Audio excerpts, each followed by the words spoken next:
Diane Miller, who is considered to be one of the most brilliant legal brains in Port Charles, entered her office early in the morning and took pleasure in the peace and quiet that surrounded her.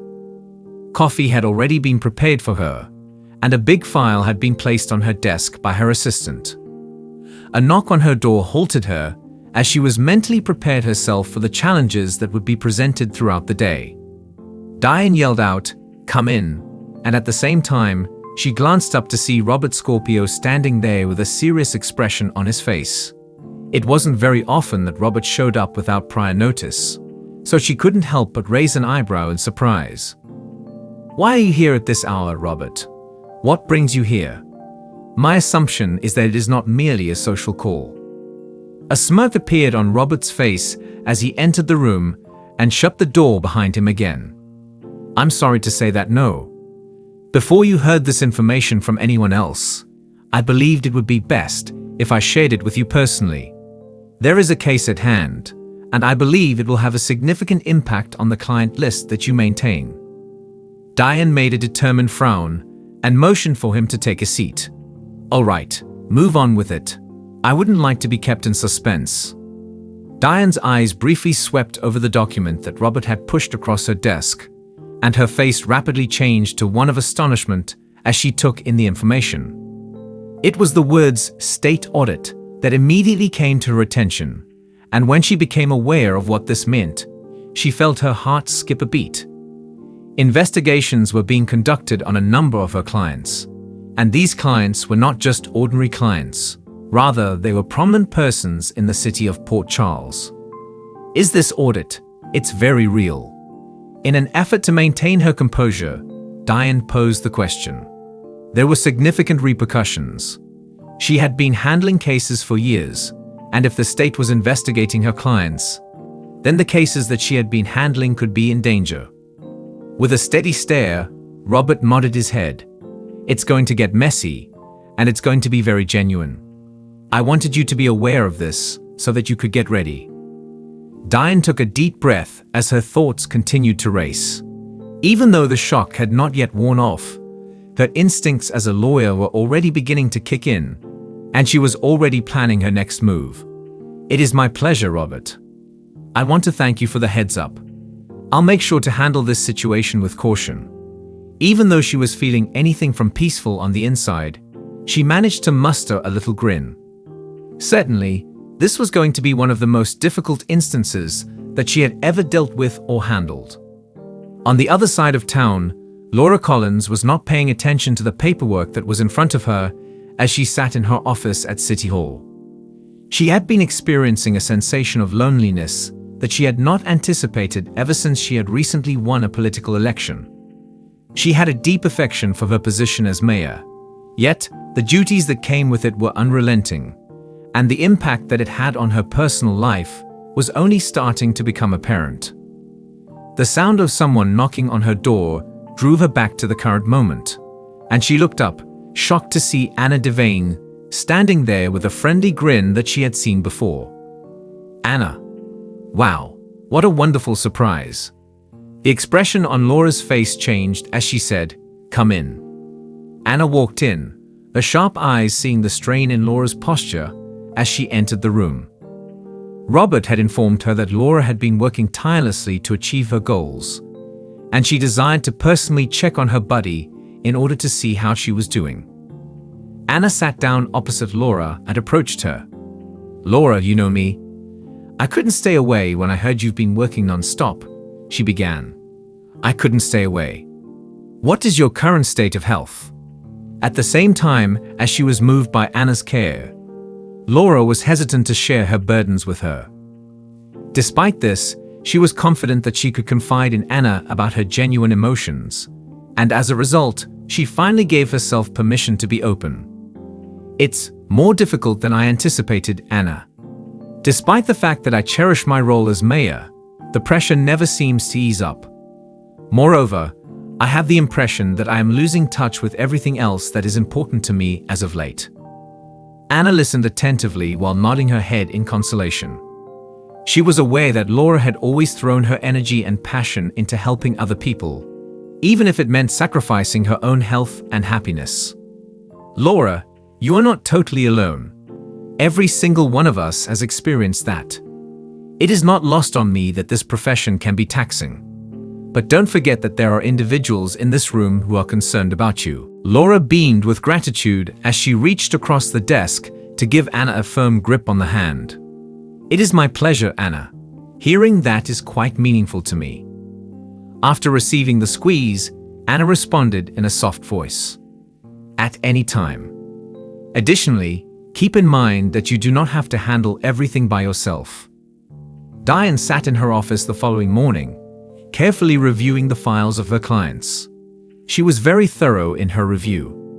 Despite the fact that she was still trying to process the implications of the audit, she was already beginning to formulate a plan of action. She was aware that she needed to get her clients ready for the upcoming legal battles, and she understood that in order to defend them, she would need to stay one step ahead of the competition at all times. Alexis Davis, another of Port Charles' most prominent attorneys and an old friend, knocked on her door at precisely the moment when she was contemplating something deeply. In response to Diane's motion for her to enter, Alexis quickly became aware of the tension that was there in the room.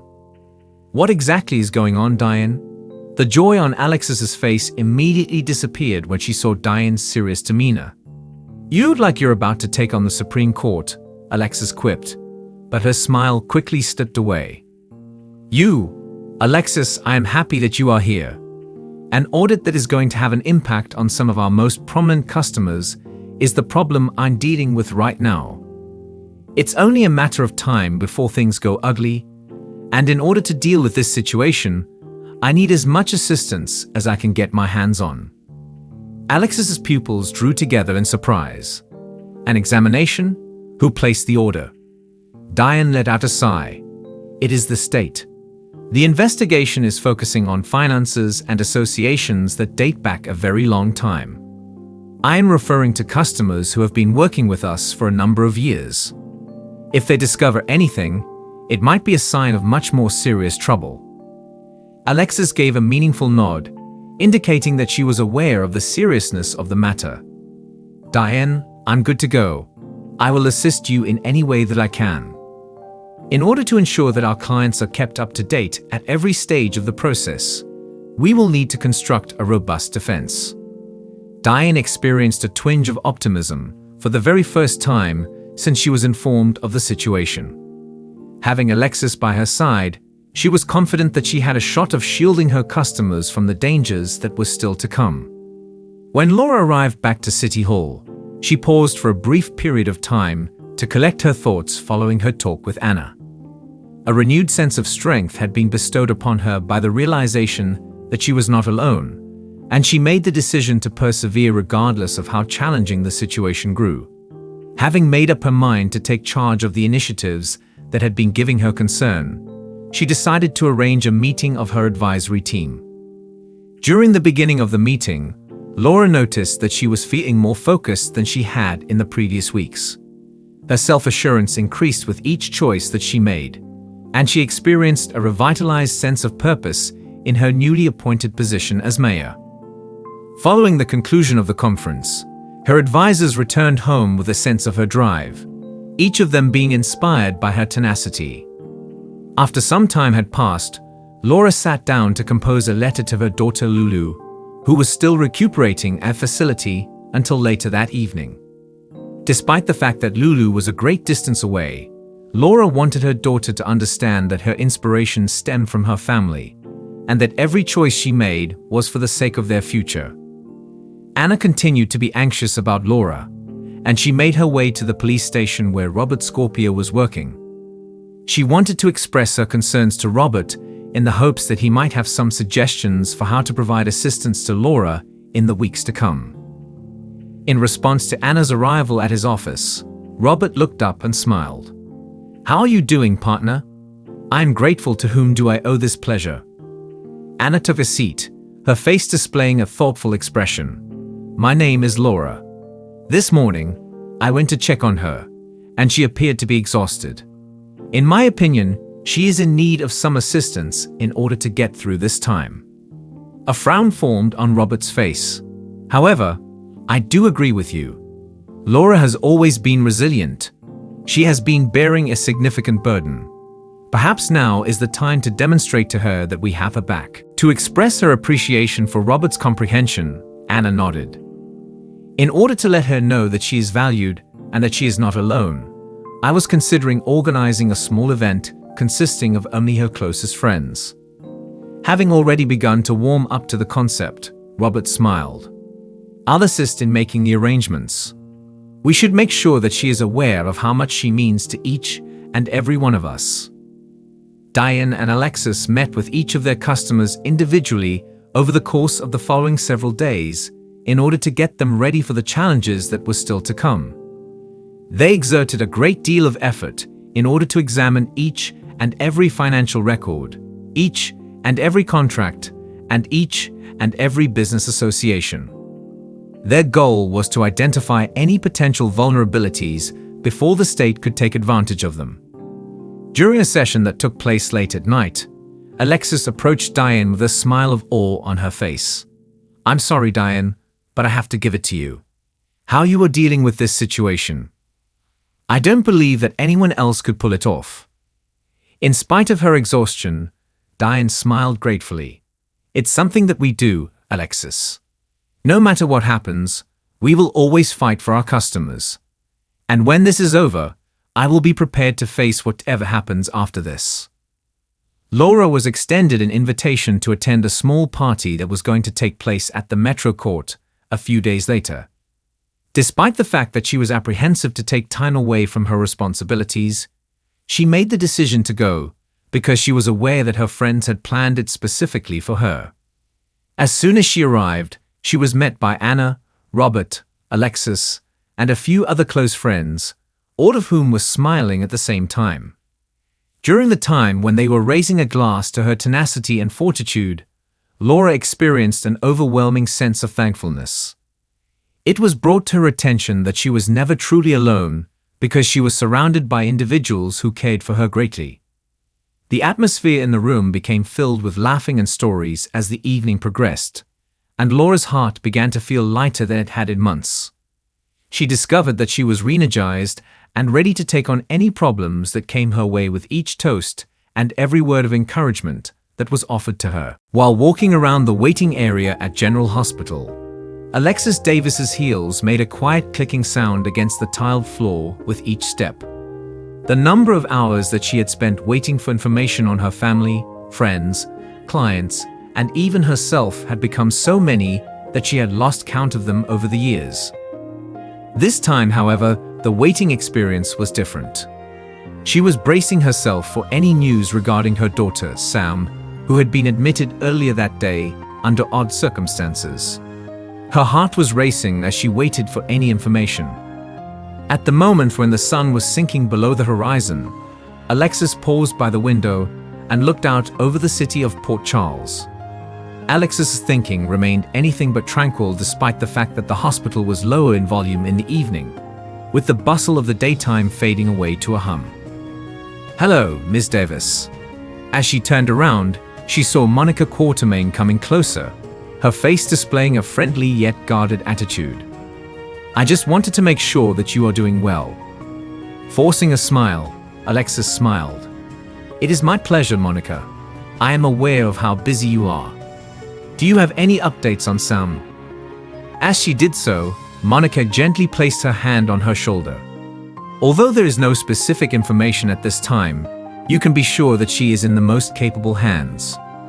Dr. Finn is now monitoring her case, and he will promptly provide you with an update as soon as he obtains additional information." While Monica was leaving, Alexis exhaled a trembling breath that was slow and controlled. Her oldest daughter, Sam, and she had been through a lot of things together through the years. This particular event resurrected memories that she had repressed, bringing back painful flashbacks of the innumerable instances in which she had worried for the lives of her children. Once again by herself, Alexis's thoughts began to wander back to the past. She thought about Sam when he was a young child, as well as their tumultuous relationship over the years. Alexis frequently worried that Sam's tremendous determination would put her in danger, because she had always been such an independent person, even to the point where it may be frustrating at times. Despite the fact that they had their share of disagreements and misunderstandings as her daughter grew older, Alexis was conscious of one thing throughout it all. Her love for Sam was unchanging. After hearing the buzz of her phone, she looked down and saw Christina's name flash across the screen. When she heard the concern in her other daughter's voice, she promptly responded to her question. "What's the latest, Mom?" Almost in a whisper, Christina inquired about the matter.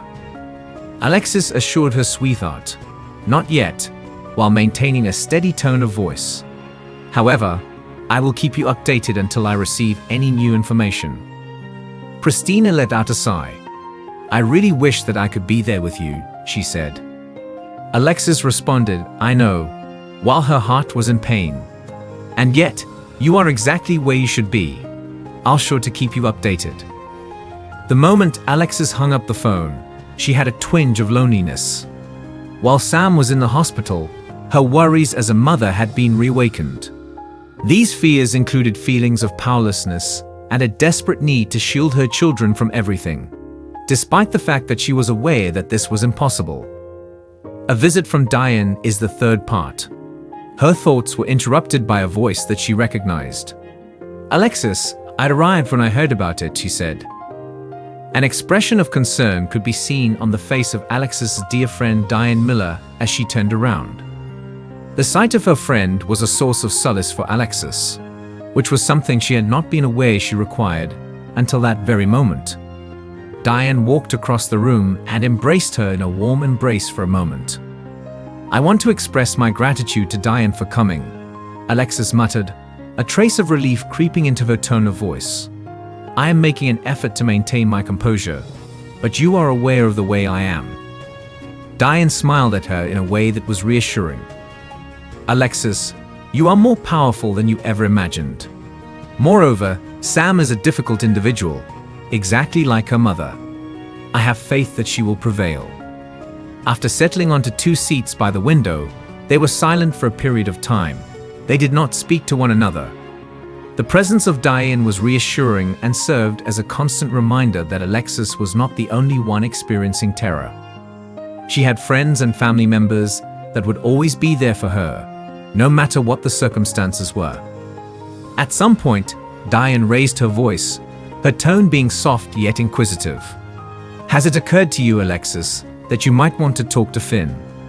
Would he be able to provide you with some additional information regarding Sam's condition?" Alexis gently nodded her head. "Yes, I have. But a portion of me is reluctant to find out. What happens if it is serious?"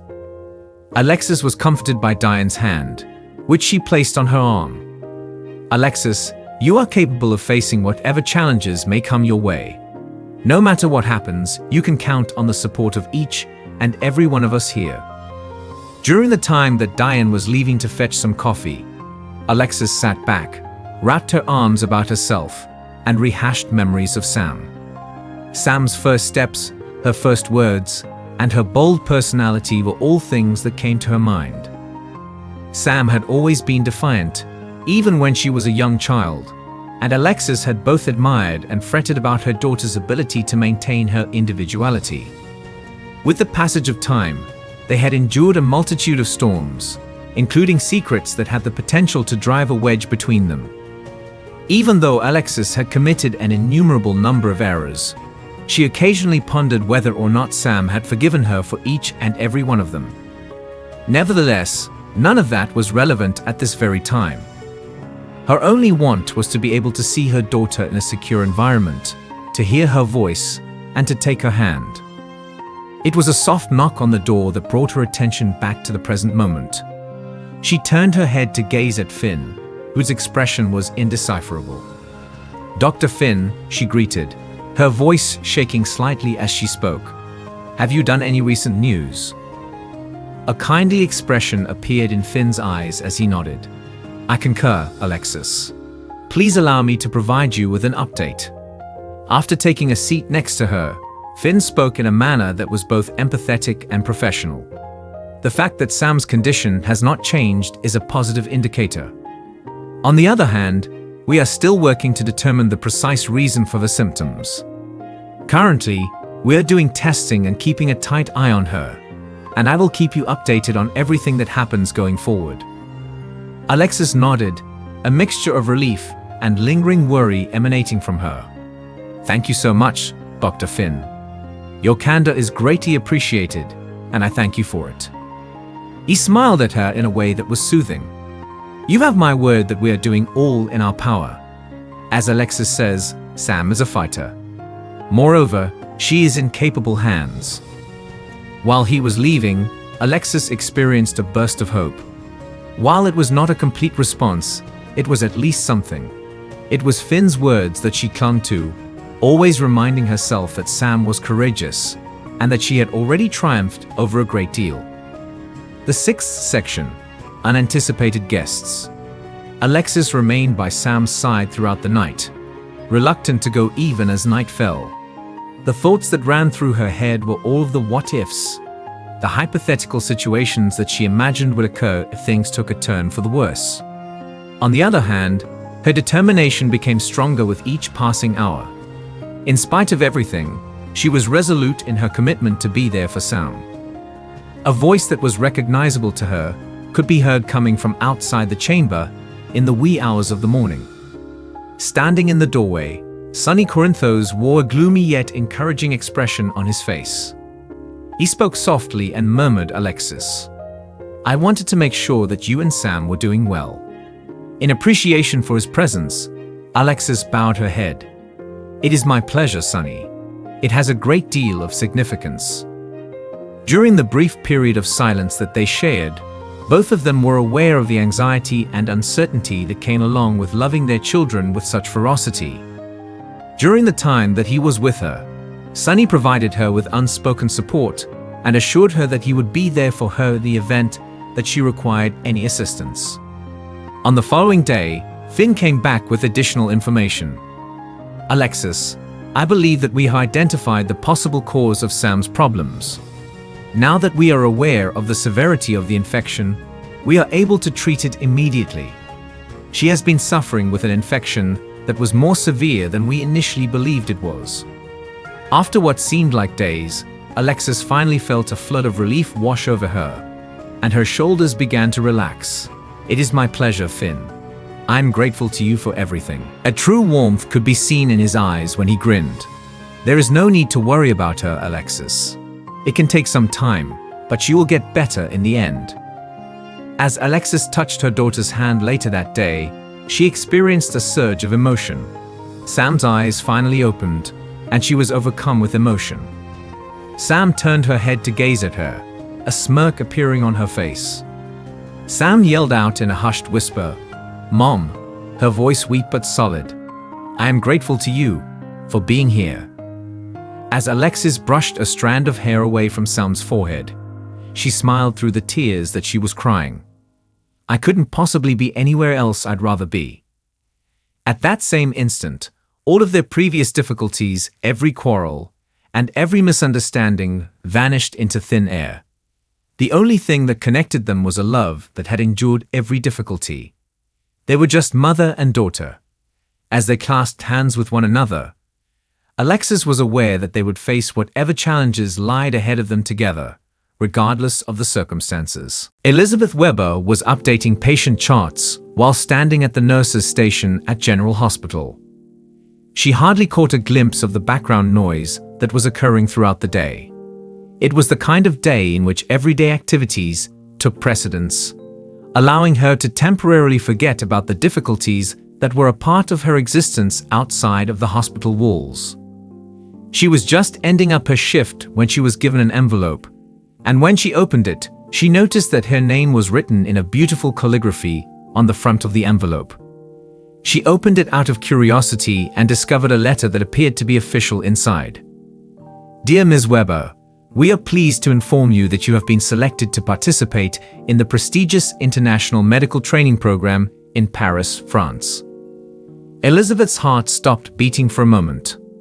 Some kind of training program in Paris? She continued to read, barely daring to believe what she was reading. For a period of 1 month, participants would participate in the program, which would involve specialized classes, mentoring, and hands-on learning with prominent healthcare professionals. Given the duties she had as a mother and the fact that she lived in Port Charles, she would have never contemplated the possibility of taking advantage of this extraordinary chance. Elizabeth became aware of Laura Collins standing close, watching her with a knowing smile as she completed reading. Laura Collins saw Elizabeth as she finished reading. "Laura, were you aware of this information?" The tone of Elizabeth's voice conveyed a sense of both astonishment and bewilderment.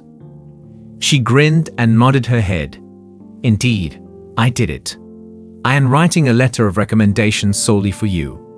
As far as I am concerned, Elizabeth, you are deserving of something unique and exclusive for yourself. Over the years, I am aware of the many sacrifices that you have made. It is important that you make the most of this opportunity to follow a desire that you may have forgotten about." Elizabeth was aware of a sudden surge of emotion surging up within of her. She had spent a significant portion of her life concentrating on other people, such as her children and her patients, and as a result, her aspirations had been pushed to the background. However, she was hesitant. For her, the idea of abandoning her children, even for a short period of time, was terrifying. As soon as Laura became aware of Elizabeth's predicament, she placed a soothing hand on her shoulder. "It is true that you have a whole group of individuals, including me, who are prepared to assist you with the boys. Additionally, give some thought to the things that you may bring back to Port Charles, including this hospital and the people that rely on you. Everything is within our control here." The unflinching support that Elizabeth's friend provided Elizabeth's heart warmed. It was both exhilarating and terrifying to consider the possibility of going to Paris, acquiring new skills, and perhaps providing herself with the opportunity to rediscover herself. However, perhaps it was time for her to put her faith in the people around her. Slowly, she gave a slight nod, and a timid smile began to emerge on her lips. "It is my pleasure, Laura. Perhaps it is time for me to leave." Her eyes were fixed on nothing in particular as she sat at a table in the Metro Courts Cafe, drumming her fingers on her cup. Sasha Gilmore was concentrating on nothing in particular. Over the past few days, she had the impression that she was swimming through her days, unsure of where she belonged in the world. She was barely hanging on after everything that she had been through, including the loss, the difficulties with addiction, and the scrutiny from the public. She hadn't been fully certain of what she wanted to say to Nina when she had called her for the first time. There had been times when their relationship had been difficult, particularly because of Sasha's previous unfaithfulness. Nevertheless, Nina was the one person who, in spite of everything, had always provided her the kind of motherly care that Sasha had longed for during her entire existence with Nina. A gentle smile appeared on Nina's face as she approached the table, holding her coffee and sliding on the chair that was directly opposite from Sasha. "What's up, Sasha?" The tone of Nina's voice was filled with warmth as she responded, "I'm glad you called." Sasha smiled, but it was a short, hesitant smile. "I'm grateful to you, Nina, for coming. I just wanted to talk to someone, that's all.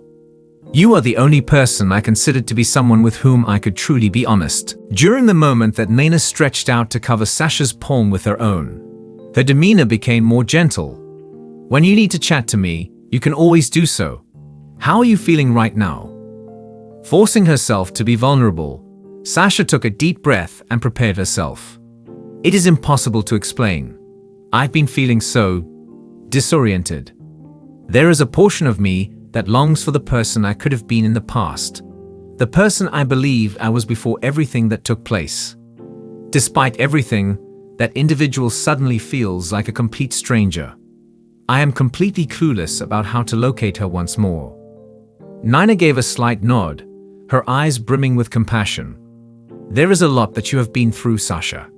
Perhaps, however, it is not about returning to the person you were before.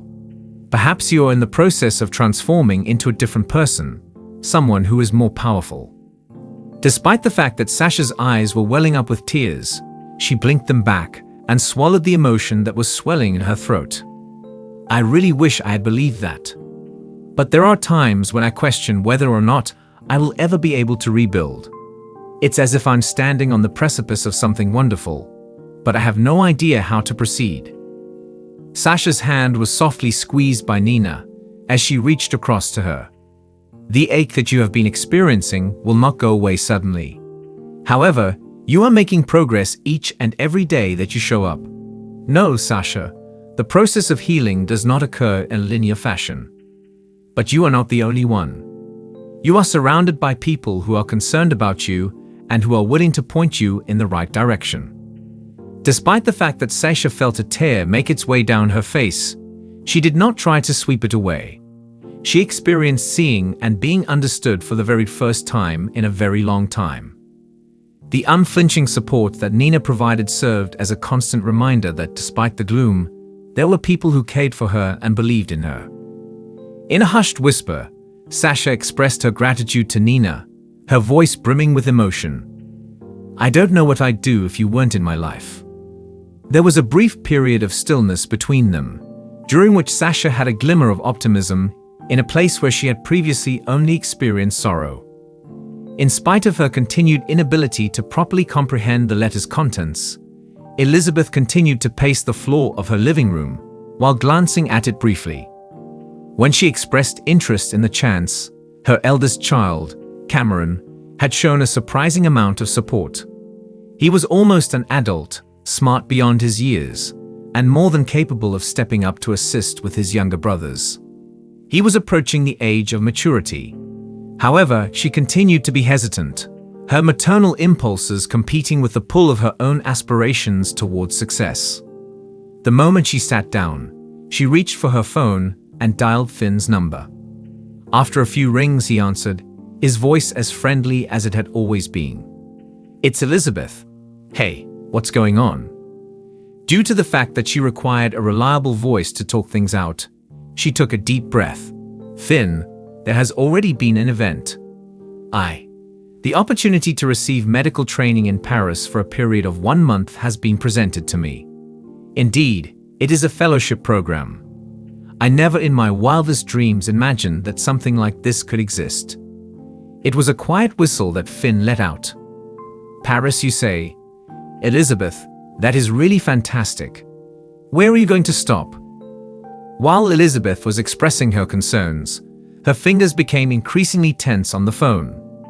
The majority of the boys, leaving them, even if it's for a short period of time, feels scary.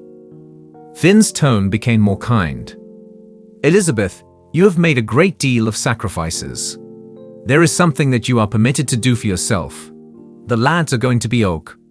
If it is of any assistance, I will personally check in on them.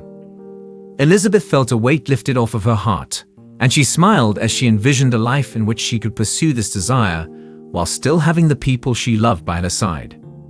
She uttered the words, "Thank you, Finn," with deep appreciation in her tone of voice. I believe that I will put in the effort. Sasha's thoughts continued to dwell on Nina's conversation for a considerable amount of time after they had left the Metro Court. She experienced a sense of hope for the first time in a very long time, as if she could piece together her life from the ground up. She ultimately made the decision to get in touch with Dr. Kevin Collins after being motivated by her talk with Nina. Confronting her history was necessary for her to develop if she was going to evolve. Sasha shared her experiences of the highs and lows of her life, the public blunders she had made, and the private anguish she had faced during their first encounter. Kevin listened attentively and showed patience as she shared her story.